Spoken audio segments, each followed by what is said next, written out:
ನನ್ನ ಹೆಸರು ಪ್ರಸಾದ್ ವೈಕೋಟ್ಯ, ಉಡುಪಿಯಿಂದ ಬಂದಿದ್ದೇನೆ. ತುಮಕೂರಿನಿಂದ ಬಂದಿದ್ದೀವಿ. ತುಂಬಾ ಅದ್ಭುತವಾದಂತಹ ಅನುಭವ. ನನ್ನ ಹೆಸರು ನಾಗೇಂದ್ರ ಅಂತ, ಬನಶಂಕರಿ ಚಿಕಿತ್ಸೆಯಿಂದ ನಾವು ಬಂದಿರೋದು. ನನ್ನ ಹೆಸರು ರವಿರಾಜ್ ಅಂತ, ನಾನು ಉಡುಪಿಯಿಂದ ಬಂದಿದ್ದೇನೆ. ಆಶಾಯೋಧ್ಯ ಟೂರ್ ತುಂಬಾ ಚೆನ್ನಾಗಿ ಮೂಡಿ ಬಂದಿದೆ. ಅದರಲ್ಲೂ ನಿಮ್ದು ಸಾಯಿ ಟ್ರಾವೆಲ್ಸ್ ನವರು ತುಂಬಾ ಚೆನ್ನಾಗಿ ಆರ್ಗನೈಸ್ ಮಾಡಿದ್ದಾರೆ. ಇವರು ಸ್ವಂತ ಮಕ್ಕಳಂತೆ ನಮ್ಮನ್ನ ಪ್ರೀತಿಯಿಂದ ನೋಡ್ಕೊಂಡಿದ್ದಾರಲ್ಲ.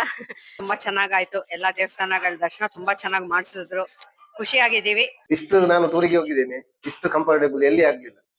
ಒಳ್ಳೆ ರೀತಿಯಲ್ಲಿ ಊಟ ತಿಂಡಿ ಇದೆಲ್ಲ ನಮ್ಗೆ ಒಳ್ಳೆ ರೀತಿ ರೂಮ್ ಇದೆಲ್ಲ ಒಳ್ಳೇದಾಗಿದೆ ನಮ್ಗೆ.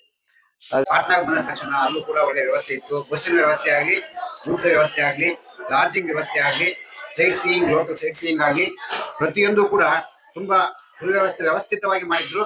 ಎಲ್ರಿಗೂ ಸಂತೋಷ ಆಗಿದೆ. ನಮ್ಗೆ ಒಳ್ಳೆ ಎಕ್ಸ್ಪೀರಿಯನ್ಸ್. ನಮ್ಮ ಜೀವಮಾನದ ಟೂರ್ ನಲ್ಲಿ ಇದೊಂದು ಉತ್ತಮವಾದ ಟೂರ್ ಅಂತ ಹೇಳ್ಬೋದು. ಪ್ರತಿಯೊಂದನ್ನು ಕೂಡ ನಮ್ಗೆ ತೋರಿಸಿದ ಪ್ಲೇಸ್ ಆಗಿರ್ಬೋದು, ಊಟದ ಆಯೋಜನೆ ಇರ್ಬೋದು, ಫುಡ್ ಆಗಿರ್ಬೋದು, ಎಲ್ಲವೂ ನಮ್ಗೆ ಶುಚಿರುಚಿಯಾಗಿ ನಮ್ಗೆ ಬೇಕಾದ ಟೈಮಲ್ಲಿ ಮಾಡಿಕೊಟ್ಟಿದ್ದಾರೆ. ಈ ಸಾಯಿ ಟ್ರಾವೆಲ್ಸ್ ಮ್ಯಾನೇಜರ್ ಆದಂತಹ ವೀರಭದ್ರ ಅವರು ತುಂಬಾ ವ್ಯವಸ್ಥಿತವಾಗಿ ಪ್ರತಿಯೊಂದು ಜಾಗವನ್ನು ಬೇಕಾದಂತಹ ಟೈಮ್ ಅಲ್ಲಿ ಯಾವುದೇ ಒಂದು ಕೊರತೆ ಬರದಂತೆ ತುಂಬಾ ಉತ್ತಮವಾಗಿ ಆಯೋಜನೆ ಮಾಡಿದ್ದಾರೆ. ನಾವು ಟೂರ್ ಯಾತ್ರೆಯಲ್ಲಿ ಅದು ಹೋಗುತ್ತಿದ್ರೆ ಮೊದಲು ಈ ಸಾಯಿ ಟ್ರಾವೆಲ್ಸ್ ಅವರಿಗೆ ಅವ್ರ ಜೊತೆನೆ ಹೋಗ್ಬೇಕಂತ ನಾವೆಲ್ಲ ನಿರ್ಧಾರ ಮಾಡಿದ್ದೇವೆ. ಧನ್ಯವಾದಗಳು.